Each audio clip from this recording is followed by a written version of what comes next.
Bem, pessoal, espero que vocês tenham gostado desse primeiro painel.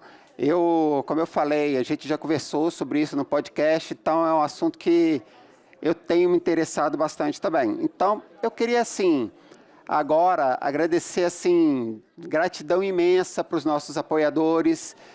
O Sinqia Summit está acontecendo por causa de vocês. Futuramente, a gente espera ter outro evento, espero que a gente possa ter esse apoio de vocês também.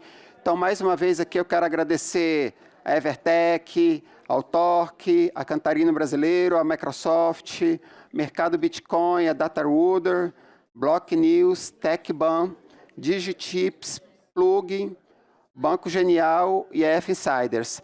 Essa parceria que a gente criou é fundamental para isso tudo que está acontecendo.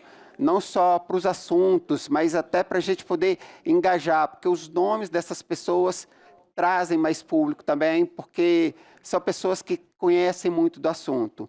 Então, para a gente continuar agora, vamos falar sobre um assunto que também eu gosto bastante, por conta do podcast, ouçam o podcast. Tokenização de ativos. Bem, gente, é um assunto legal, porque, bem, eu vou deixar o Alexandre de novo falar, que eu não vou comer o assunto dele, porque é uma inovação realmente grande para o nosso mercado. Então, sem me delongar muito, porque senão eu termino falando mais que todo mundo, chamar aqui a Cláudia Mancini, o Alexandre Machado, André Carneiro e Fabrício Tota. Obrigado, gente.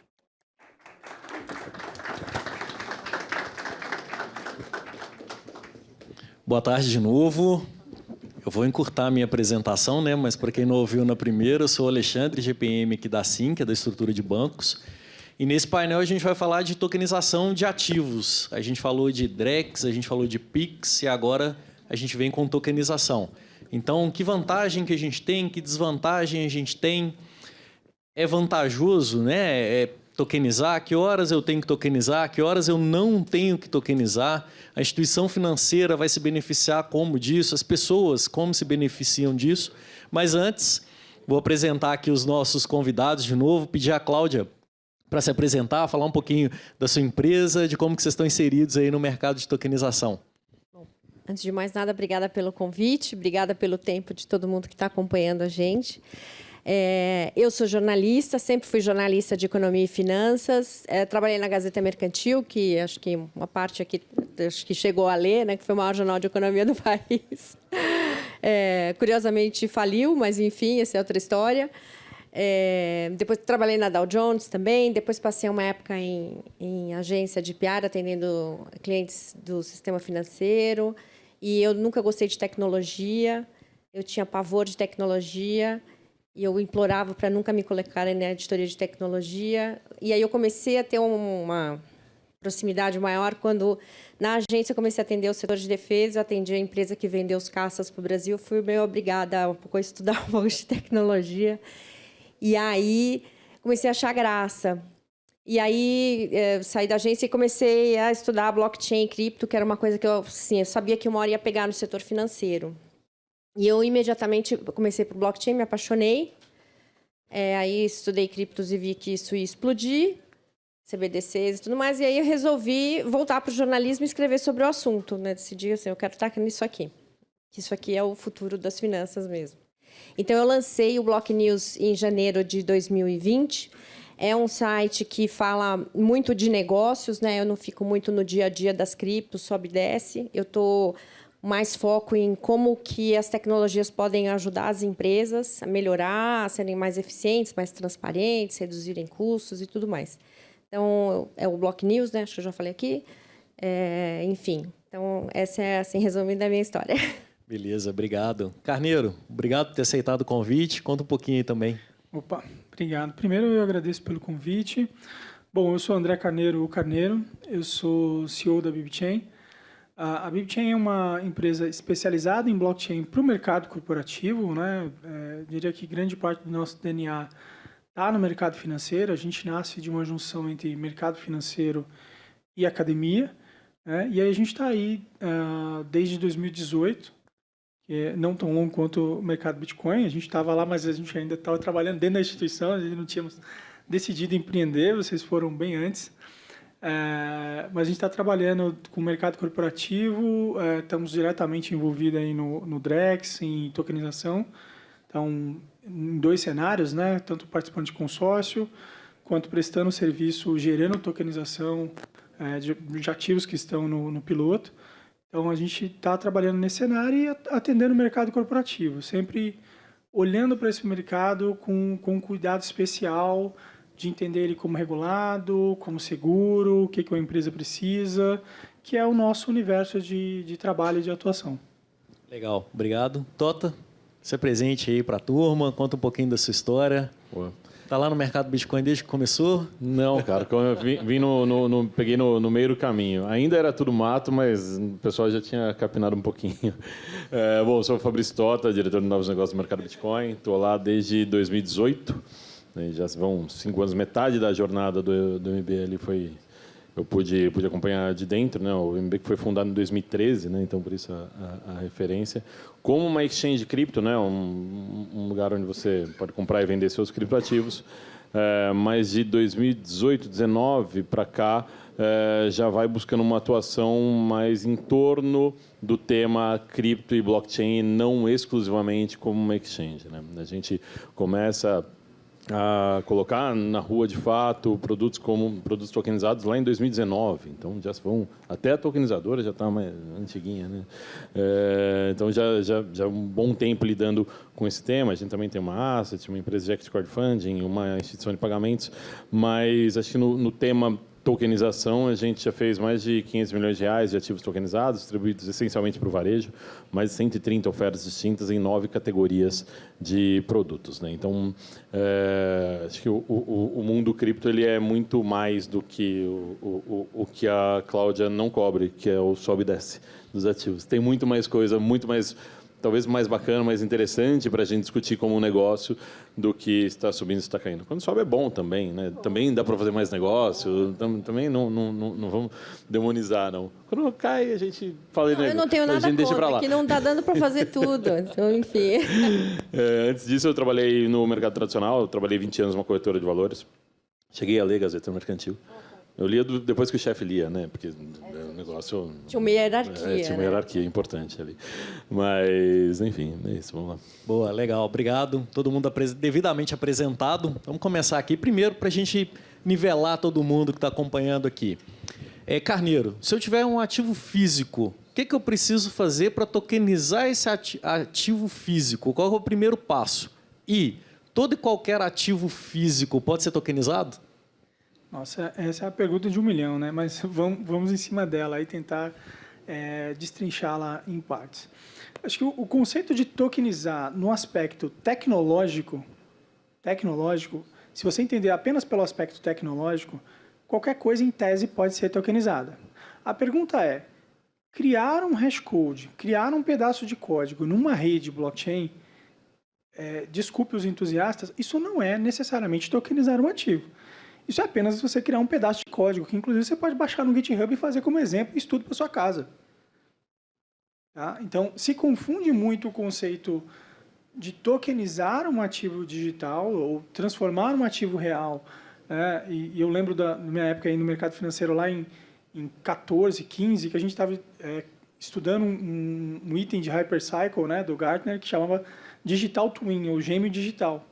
Ou seja, como é que eu crio um gêmeo digital? Como é que eu crio esse gêmeo digital de alguma coisa no mundo real, que é um RWA, né, Real World Asset, numa versão tokenizada, numa versão digital?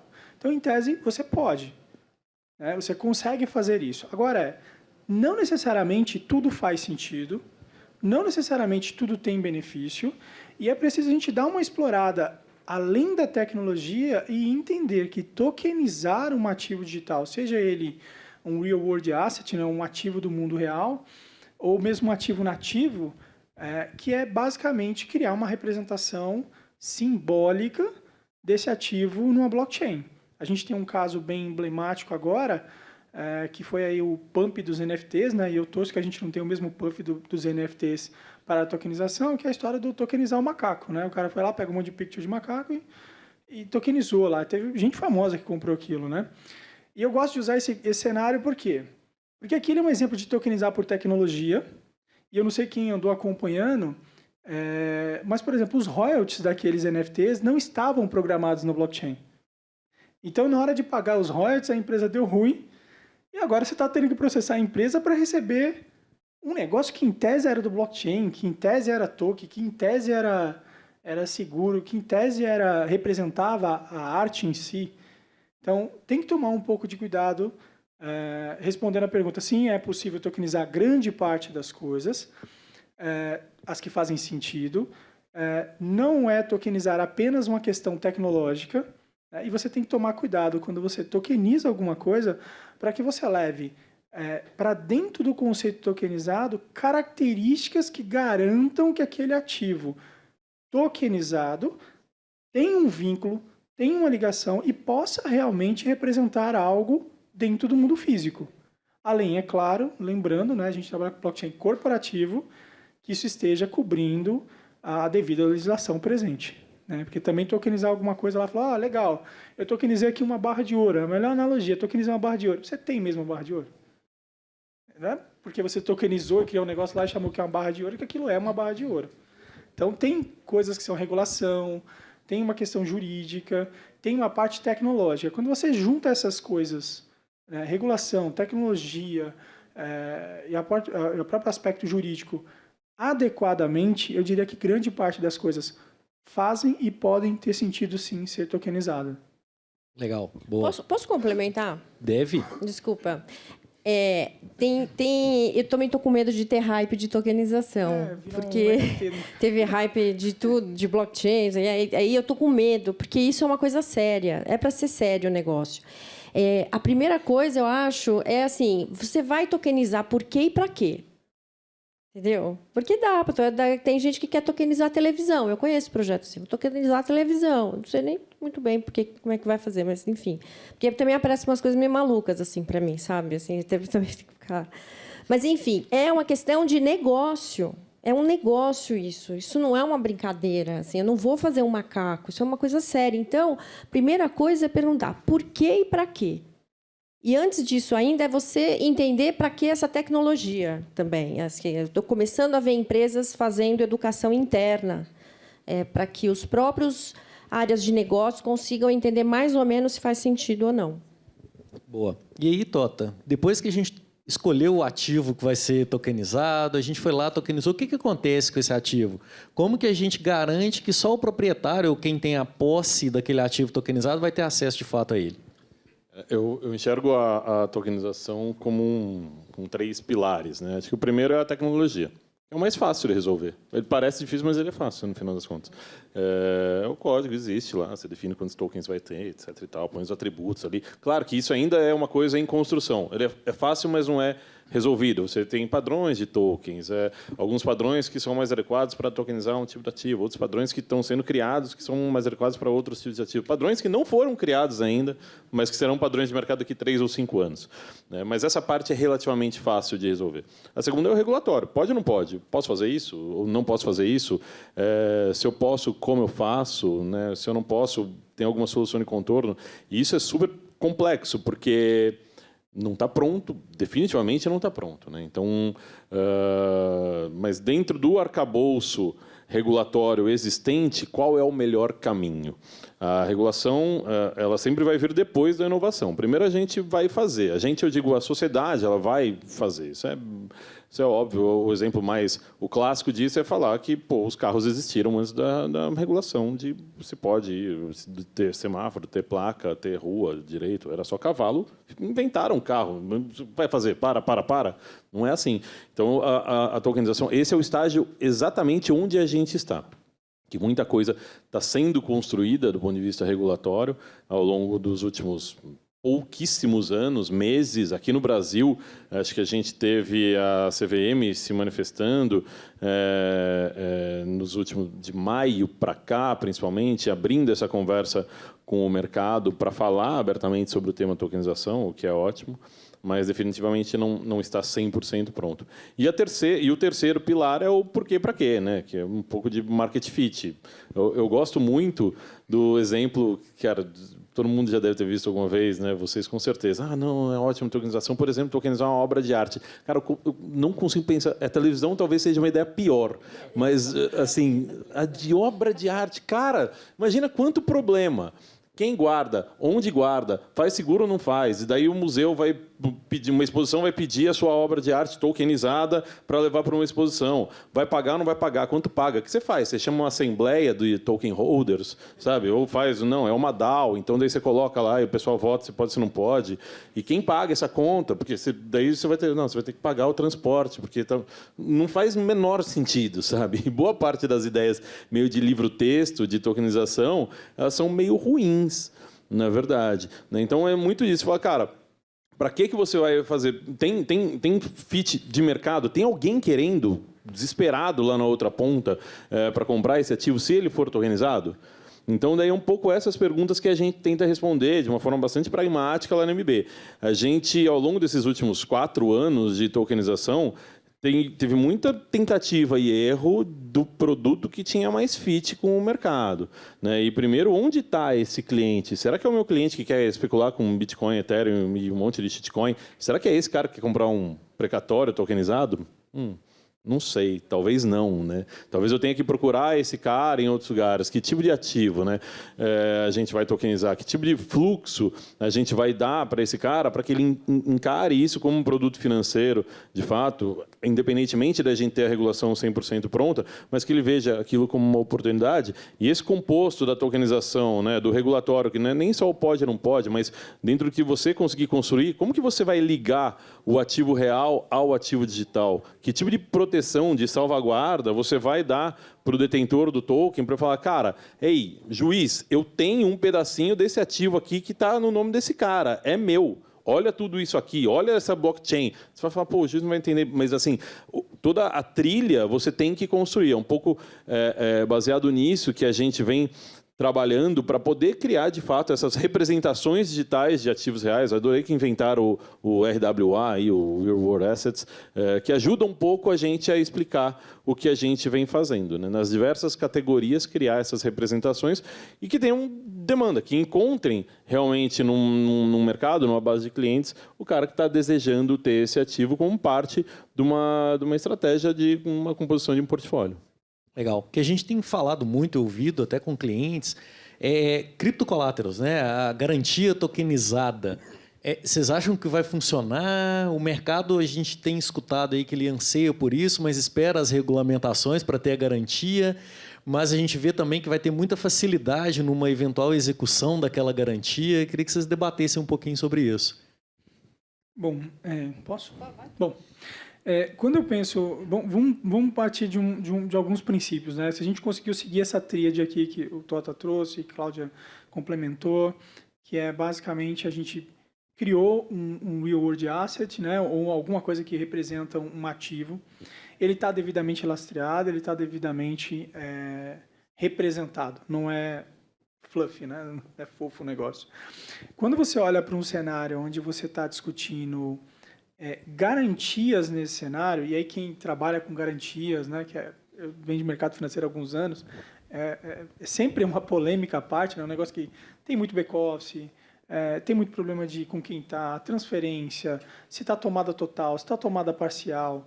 Então, essa parte que hoje é um problema real no mundo de garantias, que a gente tem sistemas e a gente tem que lidar com isso, na estrutura de blockchain é extremamente simplificada, considerando para quem já trabalhou com isso a fundo, né, no mundo real. Então, acho que é possível, tecnicamente, mas eu não tiraria essa outra parte antes. Você fez todo o caminho de casa, fez toda a lição, fez alguma coisa que tem fit com o mercado, está dentro do possível, né, num arcabouço regulatório, regulado não necessariamente, atende um arcabouço regulatório. Isso tem vínculo com um ativo real ou financeiro ou no mundo efetivo, pode ser um imóvel que seja. Esse vínculo foi criado? Ok. Se você atingiu esse pré-requisito, o conceito de tokenização ou de utilizar isso no contexto de garantias gera uma eficiência operacional brutal. A gente está falando, por exemplo, imagina que você poderia ter um ativo X e você dá ele parcialmente em garantia e ainda assim você contar com ele se ele for um ativo de liquidez, né?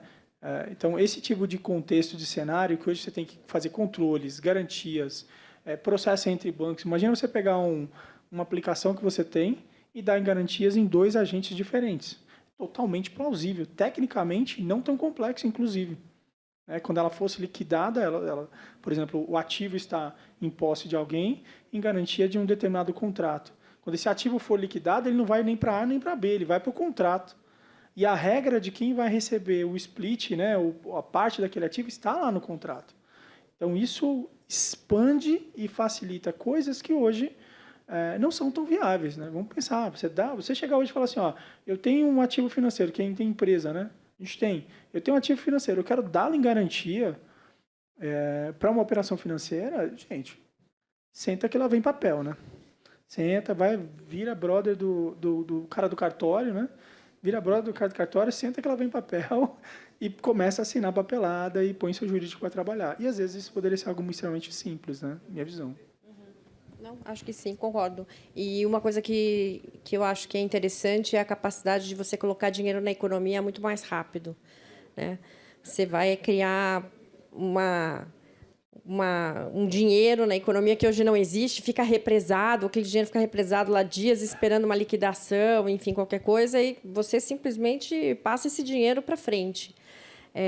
Então, além da é uma eficiência também, né? E com capacidade de gerar mais riqueza. Acho que você ter a possibilidade, né, de... Cara, as companhias, os indivíduos, todo mundo tem ativos, né, e que não necessariamente estão a serviço das pessoas. Em boa parte das vezes, são imobilizados lá e que você não pode fazer muita coisa com eles. Você fala, pô, você tem um carro. Comprou, quitou, bonitinho, legal. Cara, vou tomar um empréstimo aqui. Não dá, cara. Não é viável, em termos práticos, você dar esse carro em garantia, quer dizer, um pedaço, né? Impossível. Então, assim, você consegue... Realmente, acho que esse ponto acho que é muito chave, de você colocar mais dinheiro na economia. Você conseguir dar um acesso a crédito, por exemplo, mais barato. Né? Uma forma, as trocas serem mais justas e com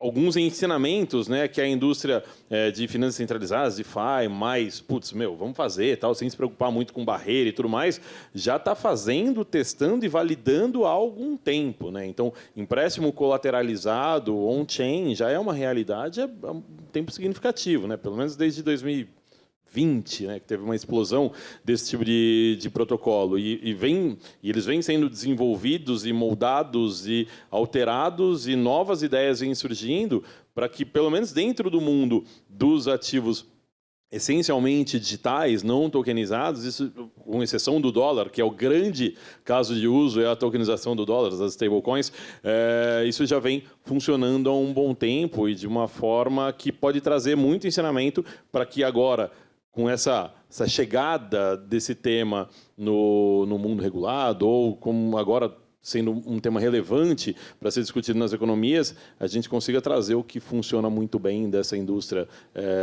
um pouco mais anárquica, ali, de finanças descentralizadas, para um mundo mais ordenado, que é o que a gente habita hoje. Vocês falaram aí de cartório. Vocês acham que os cartórios estão se movimentando para trabalhar também com a parte de tokenização? Ou seja, de alguma maneira, lá naquele livro, pensa no cara abrindo o gavetão lá, pega o livro para achar o registro, aquela confusão toda, e te cobra na cópia, aí tem um apêndice, ele vai te cobrar outra cópia, e enfim. Vocês acham que, de alguma maneira, os cartórios estão se movimentando para entender o ativo tokenizado, ou a gente ainda tem uma estrada que está de terra ainda, que precisa colocar brita, depois pavimentar? Assim, na real... Na lata, vai. Na lata. Eles perceberam que tinha um risco grande aí, porque tem mesmo. Blockchain você não precisa de cartório. Via verde, via rosa, carimbo, assim, não sei. Aliás, o Brasil é um dos únicos países do mundo que tem cartório, né? Vou começar. E aí eles começaram a se mexer. E aí eles criaram, inclusive tinha uma startup, eu não sei, ela era investida de vocês, depois ela até mudou. Era investir no mesmo grupo que é o do mercado. Mas aí, enfim, aí os cartórios começaram a se mexer, começaram a criar a rede deles e tudo mais, e, enfim, eles estão avançando nisso. Eu não sei se imóveis, mas, enfim, acho que cartório, aquele de... esse normal, como chama? De notas, né? Enfim, esses já estão criando a rede deles e tudo mais. Então, isso é curioso, né? Porque, assim... Eu acho que a gente pode ver isso também em outros setores. As pessoas vão perceber que vão perder, assim, não, antes da gente perder, vamos inventar, vamos entrar nós também em blockchain, aí a gente fica mais eficiente e ninguém tira a gente da jogada. Eu acho que a gente vai ver isso. Em tokenização, a gente já está vendo um pouco disso, né? Está vendo. Bastante, né? Então, a gente tem visto algumas ideias, ou pelo menos conceitualmente, algumas discussões, e eu, às vezes, eu estou em umas reuniões dessas que eu quase enlouqueço, e que daí a gente fala, não, vamos fazer a tokenização, então vamos. E daí, então tem que ter escriturador, custodiante, administrador, gestor. Eu falei, cara, a gente vai só fazer tudo de novo e chamar de tokenização. Beleza. Podemos fazer. Ou até no caso de remessas, né? A gente estava falando um pouco no painel anterior, o Drex falando de remessa internacional. Não é porque dá para fazer que pode fazer, né? Tem uma série de questões regulatórias legais e tal. E o Brasil é um dos países mais travados para isso, né? Também numa discussão, não, vou fazer remessa usando cripto, então vamos. Cara, era igual. Era exatamente igual. Mas não tinha eficiência nenhuma, talvez ficasse mais caro até. Só ficava um pouco mais rápido e mais sexy também do que fazer uma remessa usando Swift, né? Que eu não sei se essa... desculpa. Não, pode. Não, que eu não sei se essa é a primeira fase também. Assim, a gente passa primeiro para o blockchain, depois a gente vira eficiente. Eu tenho medo disso, porque geralmente acomoda aí, né? O certo é você conseguir já fazer essa mudança, assim, sinto muito, muito bom, Kodak foi embora, você também vai. Porque é difícil fazer essa discussão com todo mundo na sala, né? Tipo, você vai, a gente tem esse processo com 10 pessoas, ele vai ser mais eficiente e a gente vai, talvez, pular alguns passos, algumas etapas, alguém... 7 ali, né? Talvez não vai ficar 0, mas assim, quem que vai dar essa notícia para quem, sabe? Então, óbvio que tem, brincadeiras à parte, tem muita gente realmente se ligando, assim, falar, cara, talvez eu precise fazer mais coisas aqui, né? Eu só ser só ficar parado aqui como um gatekeeper sem colocar, de fato, sem promover uma maior eficiência, sem agregar nada a esse processo, vai ficar caro. Né, e talvez eu não seja útil no futuro próximo, mas acho que isso ainda é perceber já é ótimo, né? Então acho que a gente vai se desenvolvendo ainda. Se a gente pega esse cenário do cartório em si, eu gosto de usar ele porque é assim, se ele agrega valor, ele faz sentido existir. Mas, por exemplo, proclamar, né, que é dar notoriedade pública para alguma coisa. É sério que você acha que o seu cartório dá mais notoriedade pública do que a própria internet? Do que eu colocar um negócio lá disponível na internet para qualquer um em qualquer parte do planeta consultar. Então, o conceito de dar notoriedade pública, né, que é quando você registra alguma coisa e aquilo se torna público, claro, respeitando as questões ligadas à LGPD, que tem que ter envolvidas nisso, mas se está no cartório, está registrado público, é porque está aberto, então qualquer um poderia ir lá. Você imaginar que você dá mais visibilidade pública do que a própria internet não faz o menor sentido já hoje. Agora, eu sou otimista nesse aspecto. Ele pode me agregar valor. Por exemplo, quem já teve questão de compra de imóvel, às vezes a gente reclama, por exemplo, de um cenário da taxa, da lentidão. Se fosse rápido, talvez eu não me preocupasse em pagar a taxa. De verdade. Se fosse rápido, simples, talvez a taxa talvez não fosse o principal problema. E outra, quando você faz uma compra que é complexa, que tem uma série de papeladas, uma série de compradores, ele responde pelo fato de validar se a documentação está toda de acordo, de validar a documentação dos compradores anteriores. Então, isto é um valor agregado que ele tem. Então, eu gosto dessa provocação, porque tem uma parte na compra de bens imóveis que, se ele faz esse trabalho adequadamente, eu gosto disso. Eu estou disposto a pagar para garantir que eu, que não sou um advogado, ou que eventualmente não tenho um advogado naquele momento da compra, que um cara especializado fez aquele trabalho e me validou que toda a questão jurídica e legal está pronta e está adequado. E isso não é um problema para ninguém pagar, para um cartório ou para um outro agente que seja. A questão que a gente reclama é, por exemplo, peraí, por que eu preciso pagar R$50 para o cara dizer que o meu imóvel está comigo? Não é? Está comigo, eu sei que está comigo. Está registrado que está comigo. As chaves estão na minha posse, né? Eu tenho que pagar para o cara dizer que algo é meu por ser meu, entende? Então, acho que tem espaço para se reinventar. E acho que todas as indústrias, né, tem que repensar o valor. E eu gosto desse ponto do Tota. Assim, a gente, quando decidiu abrir a própria BibChain, a gente passa um pouco por isso, né?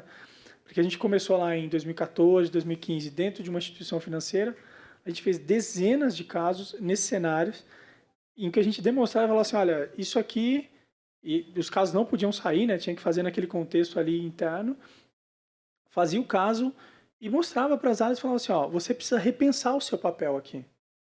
Porque não faz sentido você existir nesse cenário. Qual que será o seu novo papel?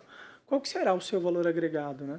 E muitas áreas não estão, e a gente agora passa na tokenização um cenário de as is to be is, né? É isso e será isso, né? O cara está simplesmente replicando no blockchain o estado atual, né? Os mesmos agentes. Legal, boa.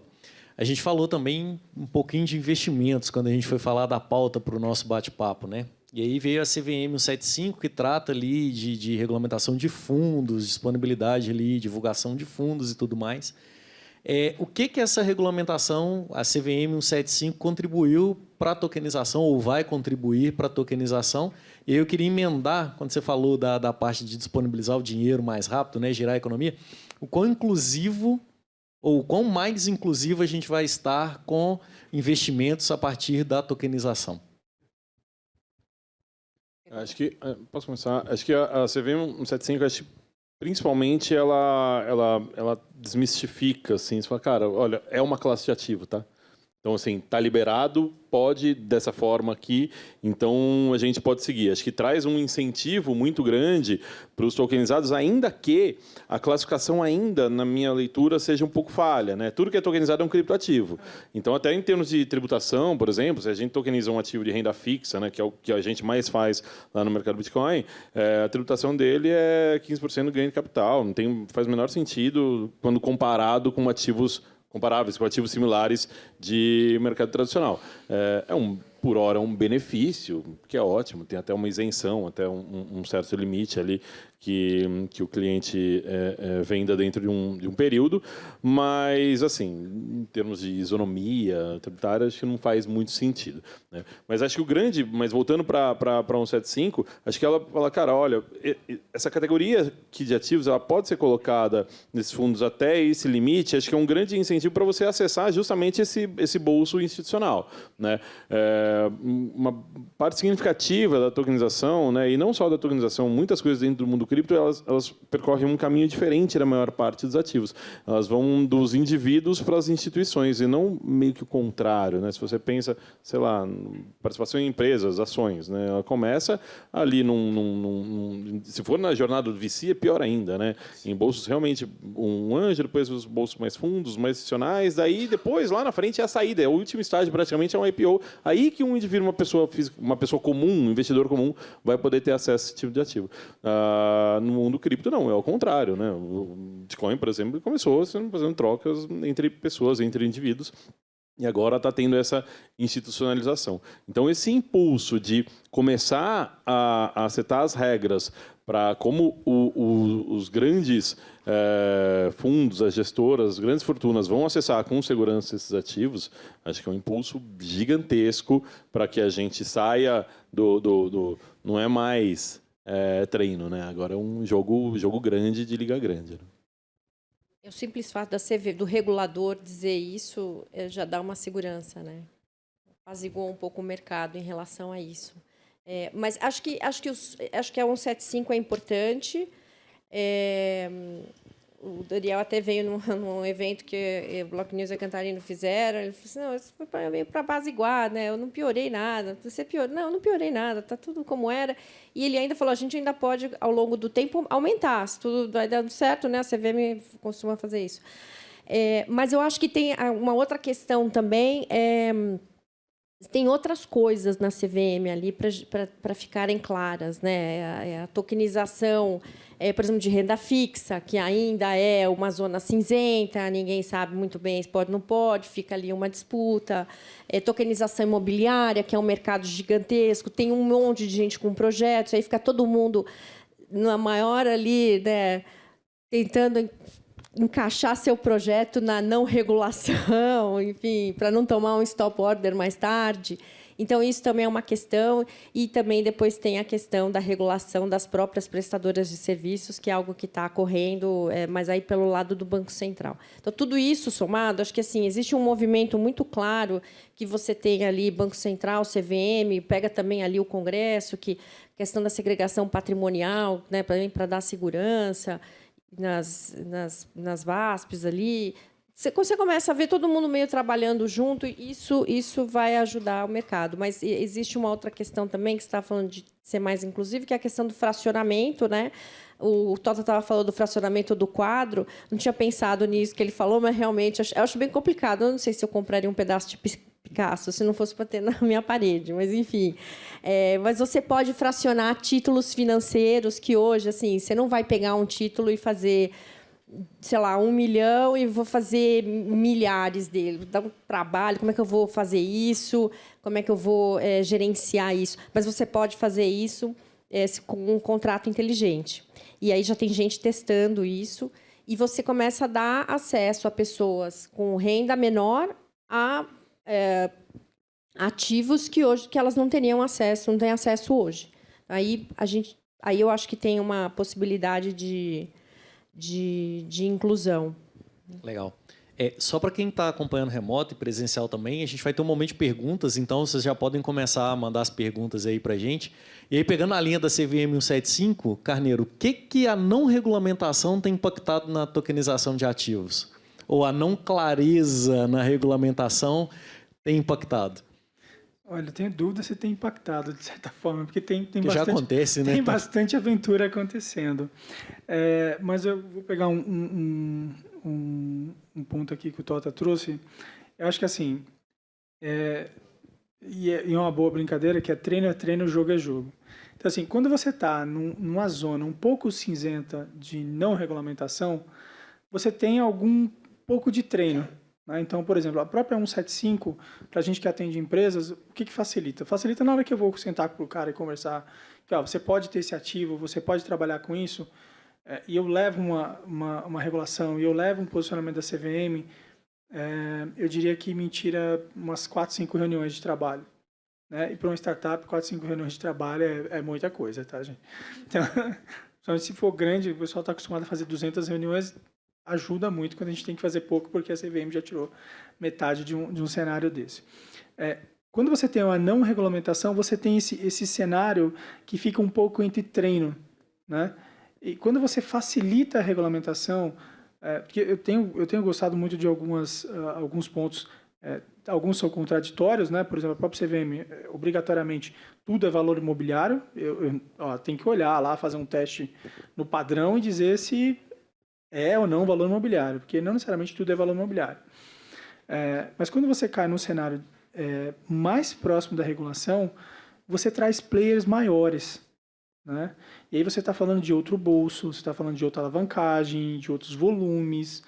Então, o lado ruim é esse, a gente está num cenário muito treino, tá? E eu espero que acabe logo esse treino aí em 24, esse negócio deslancha.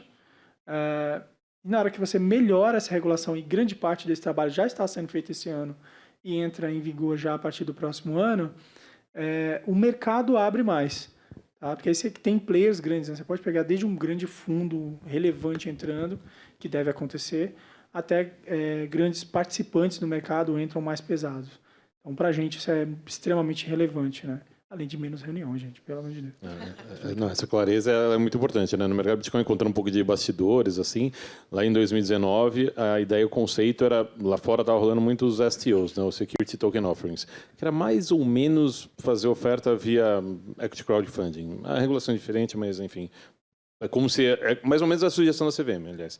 É o que se fazia lá fora. Quando a gente veio para cá, a gente falou, não, vamos fazer o non-security. Então, vamos caçar tudo que não é security e a gente faz uma oferta. Vamos tokenizar a ação da Apple? Óbvio que não pode. A gente já sabia que não podia, nem tentamos. Então, tudo que a gente sabia que era claramente que era um valor imobiliário na nossa regulação, a gente falou, não, nisso a gente não encosta. Daí a gente, alguém chegou, precatório não é.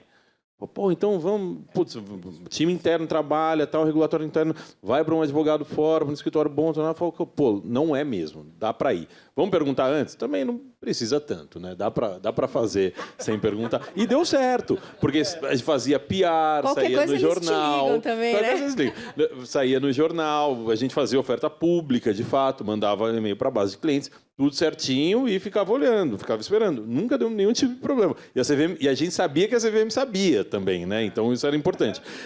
Depois a gente procurou cota de consórcio. Pô, deu certo, voou, funcionou, mesma tese, muito parecido. Recebíveis um pouco mais controverso e tal, mas assim, a gente também a gente teve muita discussão, cara, e gastou muita energia, tempo e dinheiro também de advogado. Outro dia eu estava no evento cripto, falou, pô, tá difícil, né, o mercado. Daí a gente olhou, quem tá ganhando dinheiro? Daí tinha um advogado super conhecido na indústria, falou, só ele ali tá ganhando dinheiro. E era um pouco isso, porque a gente gastou muita energia mesmo para colocar essas operações de pé e não causar nenhum problema com regulação. Se não você tem algum tipo de problema, sofre um stop order, que pode acontecer, é do jogo, ok. Mas ele já... Ah lá, tá vendo? A organização não é bom. Então, a última coisa que a gente que está ali no front distribuindo de fato quer é ter algum tipo de problema. A clareza realmente economiza muito tempo, muito dinheiro e muita reunião também. Tem umas questões, a gente debateu um pouco no painel anterior, que é a situação de criar novos produtos ou novos serviços no mercado financeiro. Eu queria explorar um pouquinho isso com vocês. A partir da tokenização, nós temos uma janela, uma oportunidade de criação de novos produtos e ou serviços, ou a gente só vai modificar produtos e serviços existentes e levar para um novo formato? Essa aí é a pergunta do milhão, né? Eu fico, toda vez que vem essa pergunta, eu lembro do white paper do Vitalik, de 2014, quando ele apresenta a Ethereum, e aí ele fala assim, dá para fazer alguma coisa assim, não lembro, mas dá para fazer muita coisa, mas eu ainda não sei o que dá exatamente para fazer. Então, se o Vitalik continua falando isso, porque ele continua falando, quem sou eu para achar que sabe, né? Eu acho que assim, o que eu vou dizer do que eu tenho visto no mercado. Assim, essa primeira fase eu tenho visto isso. Assim, o que a gente faz hoje a gente transfere para blockchain, né? E tem tentativas de criar coisas, tem tentativas de criar. Tem uma coisa que apareceu hoje que não é financeiro, mas acho que assim, porque o legal do blockchain é quando ela começar a mudar a indústria. Então, assim, o NFT do macaquinho é bonitinho o macaquinho, mas assim, agora, blockchain na indústria artística, ela pode fazer uma diferença. Então, eu vou dar um exemplo aqui de uma matéria até que está hoje no site, que é uma empresa chamada Tuna Trader, que ela tem o Tuna Play. Tune Play, eles trabalham com música, eles criaram o quê? Uma maneira de o artista receber diretamente o royalty do fã. Já teve isso por meio de NFT na pandemia. Foi aí também que os artistas começaram a ver, pô, eu posso vender minha arte NFT e ganho direto, sem intermediário. Só que esses caras criaram um mercado secundário. Então, o artista vai lançar a música dele primeiro nessa plataforma, que é meio concorrente dos Spotify da vida. Quem comprar o token escuta primeiro a música, tem um token limitado, e se, por exemplo, comprei, vou escutar. Aí o Tota vira e fala assim, pô, te dou o dobro do dinheiro que você pagou aí para eu escutar também, até o dia tal. Então tá bom, o dobro? Então tá bom, tá aqui para você, entendeu? Você cria uma economia circular, aí você muda, entendeu? A história. Eu imagino que a gente vai ver isso também no mercado financeiro, né? Legal, bacana. Eu tenho uma... A gente está vendo uma tese, tá? Assim, não é nem algo que eu acho, assim, é uma tese que a gente está olhando. Mesmo se a gente pega... e aí, quando a gente primeiro pensa no mercado brasileiro de bancos, né? Você tem das S1 até S alguma coisa, né?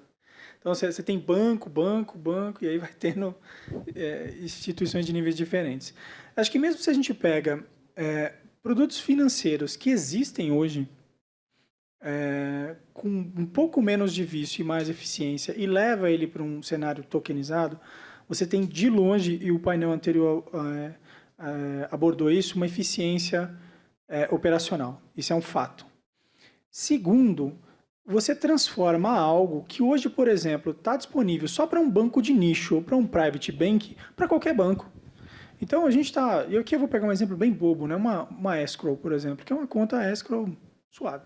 Gente, uma escrow é quase um contrato simples. Não é um mega, ultra complexo contrato em blockchain. É uma escrow. relativamente simples, com regras relativamente simples de serem programadas e colocadas. Só que hoje, para o cara fazer isso, é complexo, empresa de nicho e tem esses cenários. Então, eu olho mesmo para o mercado tradicional, se ele entra, e não na mímica pura, né, replicando todos os agentes, mas ele entra numa estrutura de blockchain, você já tem um ganho fantástico aí, porque você conseguiu transportar, dar acesso. E a consequência disso, né, é o porquê que a gente acorda todo dia de manhã, né, além de tentar dominar o mundo lá com uma piada do bonequinho, né, não é essa a ideia, além de toda essa história, você acorda hoje para gerar um impacto na sociedade. Então, quando eu vejo um cenário como esse, onde produtos financeiros que hoje já estão disponíveis para grandes corporações descem para outros bancos, descem numa estrutura de blockchain e começam a estar disponíveis para empresas menores, eu vejo de verdade impacto social. Porque eu estou falando que uma empresa de pequeno a médio porte vai poder ter produtos financeiros que hoje, eventualmente, só uma grande fabricante tem. Então, eu vejo um valor nisso ainda, tá? Boa. O Armando já até levantou aqui, que ele falou que está cheio de perguntas do Então, pessoal. Podemos? Vamos embora. Podemos? Vai lá, Armandão. Bem, primeiro, alguém quer fazer pergunta presencial, pessoal? Não? Tá bom. Tímidos? Então, vamos lá. Muitas perguntas online. Bem, deixa eu ver. Ah, tá. Vamos a primeira aqui que eu rolando aqui achei. Pode a B3 no futuro negociar ações das empresas em formato de tokens? Ao invés de dividir a empresa em ações, dividi-la em tokens e assim negociá-la? Qual a diferença de vender ações de vender tokens? Acho que você começou a falar disso, né? Sim. Tá pronto, dá para fazer amanhã, se quiser. Só virar uma chave.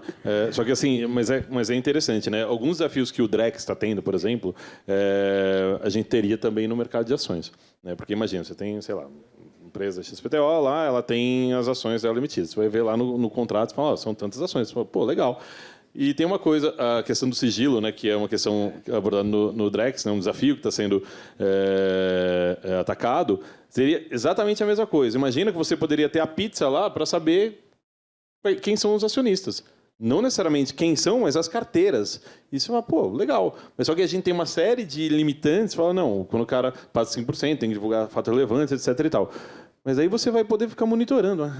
É esse o cara. Você vai ver quando ele comprar mais ou quando ele vender a posição dele. Isso talvez não seja desejável. Então, da mesma forma que a gente está adaptando no Drex, fala, poxa, para funcionar para uma CBDC, a gente tem que mudar algumas características que são por design, né? É uma feature, não é um bug, né? Essa ausência de sigilo, de certa forma, isso teria que ser aplicado também no mercado de ações, por exemplo, ou de qualquer outro título, outro instrumento de mercado financeiro ou de capitais. Mas, cara, que dá. E eu acredito muito que traz muita eficiência e no futuro, não muito distante, eu acredito que serão ações tokenizadas. Posso complementar? Eu não sei, como é o nome da pessoa que fez a pergunta? Não veio. Ah, tá bom, tudo bem, não tem problema. Mas é o seguinte, existe já um projeto no sandbox da CVM, que é a B4, BEE4. O nome é meio parecido com o B3, meio tem a ver. Porque, enfim... Mas é o seguinte, é um projeto, é um sandbox, é muito interessante, porque eles fazem parte de um grupo que já tem uma plataforma de crowdfunding, né, deles. E, enfim, é o seguinte, é para empresas pequeno, médio porte. Então, você você faz uma captação na plataforma de crowdfunding e aí aquilo que o seu dinheirinho vai virar um token daquela empresa, uma ação daquela empresa, que aí vai ser negociada na plataforma da B4. Quando chega lá, já tem que... aí ele é tokenizado e é negociado. Enfim, é um mercado secundário de ações. Então, assim... A B3 ainda não tem, mas a gente já tem essa experiência rodando, já está rodando, enfim. E já tem umas 3 empresas lá, eu acho. Uma coisa a gente, na MB Startups, a gente tem a licença de crowdfunding também, a gente não está no sandbox, mas a gente faz o mesmo tipo de oferta, eu só não negocio porque não pode, mas dá, está tokenizado, é só apertar um botão, assim, pronto, começa a negociar. Tá. Próximo aqui. Existe alguma expectativa de regulamentação da tokenização dos ativos no Brasil? Na prática, não só a expectativa, ela está acontecendo, né? Há alguns passos, né? A própria 175 já entra com isso, a regulação das prestadoras já entra com isso, os pronunciamentos da CVM já entram com isso. Acho que é importante reforçar, ainda que seja repetitivo, é assim, olha, a regulação ela vai vir depois da inovação mesmo. Então, vai acontecer algumas coisas, isso será regulado. Então, respondendo pragmaticamente, sim, está acontecendo em passos mais lentos do que a inovação, graças a Deus, né? Porque senão a gente esperasse a regulação para ter inovação, né? A gente já estava construindo rua para passar carro ainda, né?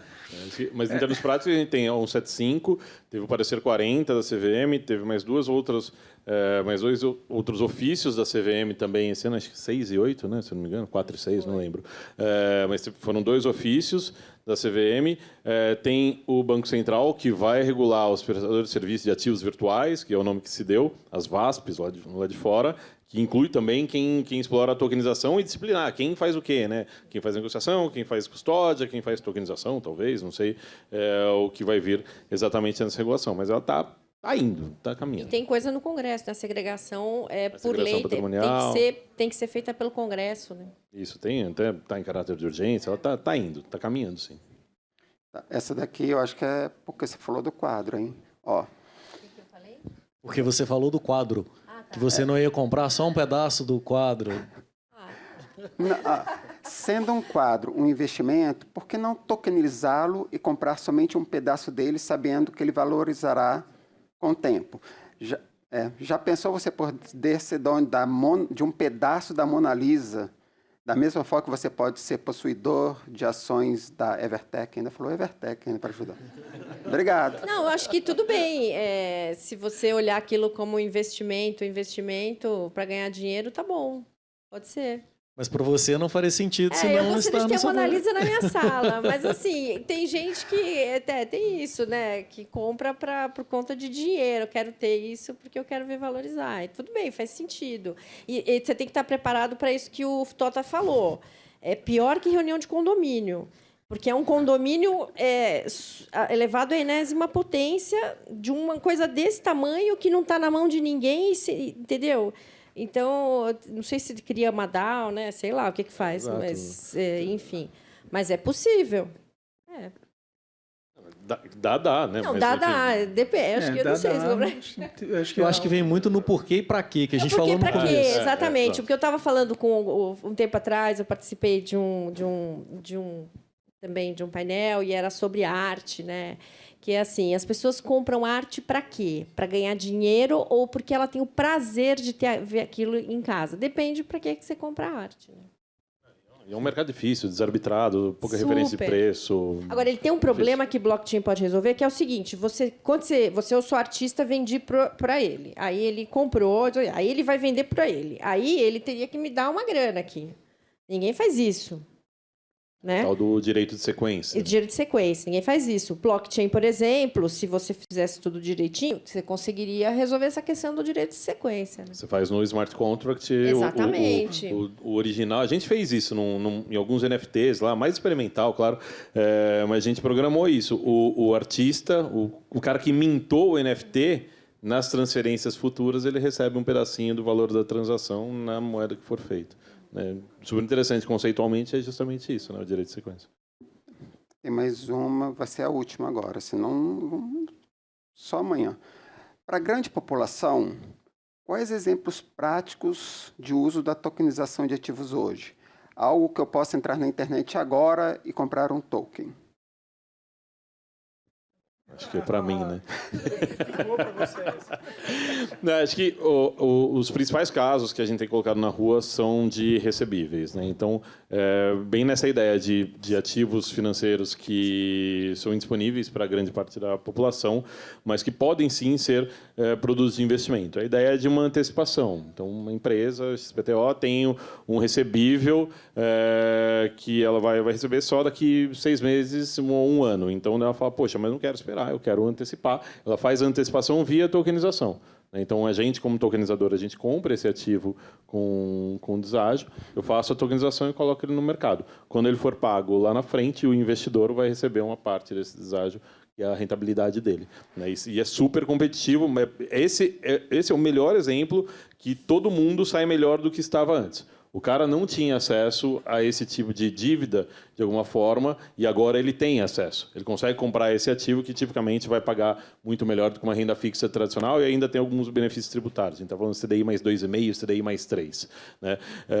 O cara que está antecipando, ele normalmente ele vai ter uma taxa mais justa quando comparado com o banco onde ele fazia essa antecipação.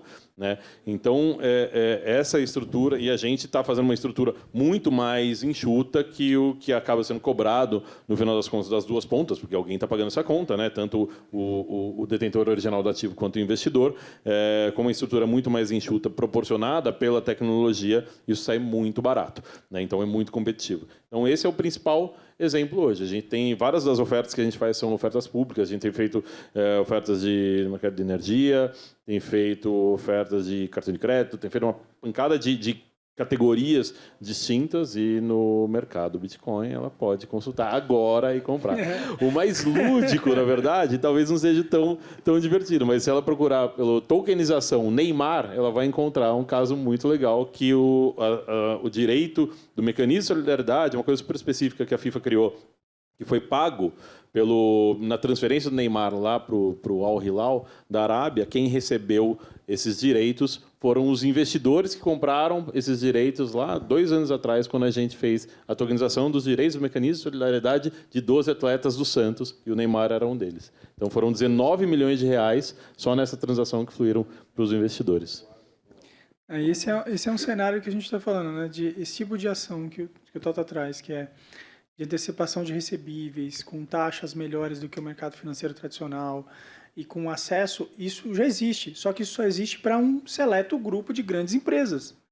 Então, o que você consegue fazer isso é um cidadão comum, como eu, como você, ter acesso a esse tipo de cenário, né? Tanto eles como outros players de mercado trazem isso. Então, é efetivo, não é um negócio fantasia, né? Não é um NFT perdido aí no meio dessa história. Tem impacto real, tem economia e dinheiro no bolso aqui. Eu só queria alertar, assim, para que a pessoa, enfim, outras pessoas que estejam querendo fazer esse tipo de investimento, que tentem entender onde é que elas estão colocando o dinheiro delas, como sempre.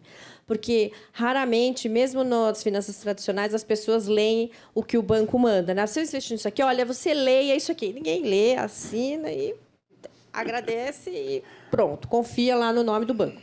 Mas tokenização, você tem que saber com quem que você de quem que você está comprando, o que você está comprando. Se ele está dizendo que é a tokenização de um ouro, cadê o ouro? Onde está este ouro? Quem é que está custodiando este ouro? Entendeu? Então, assim, infelizmente, a gente ainda precisa de muita educação. Então, é muito divertido, né? A gente adora o que a gente faz, mas a gente também tem que alertar as pessoas que têm que tomar cuidado. Bem, gente, foi a última, vou passar para o Alexandre aqui, então obrigado. Gente, queria agradecer a todo mundo que acompanhou a gente, agradecer os nossos painelistas aqui. Se vocês quiserem, consideração final ali, pouquinhos segundos cada um, fica à vontade. Não, queria agradecer. Eu já conheço esses dois aqui há algum tempo, é sempre um prazer estar com eles, a conversa é sempre muito boa. E eu não te conhecia, foi ótimo te conhecer também. Mas a gente não falou de uma coisa aqui que eu acho que é importante, que é o Drex, que foi bastante falado antes. Né? Quem já estava aqui, acompanhou, sabe como esse mundo da tokenização vai conversar com o Drex.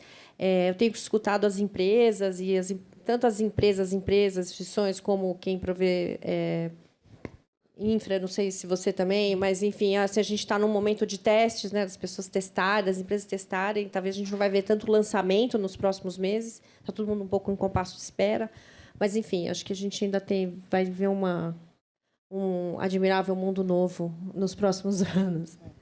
Bom, eu quero agradecer e pegar aqui um 2024 aí, tem bastante coisa no forno. É isso que a gente está, no cenário que a gente está atual, assim. Tem muito projeto andando, muita coisa no forno. A gente olha Q1 e Q2 do próximo ano, mais paralelo com o Drex do que qualquer outra coisa. Eu não vejo hoje o pessoal esperando o Drex, não, tá? Olhando o cenário, com o Drex ou sem Drex está acontecendo. Obrigado pelo convite, um prazer estar aqui, um prazer falar com vocês também.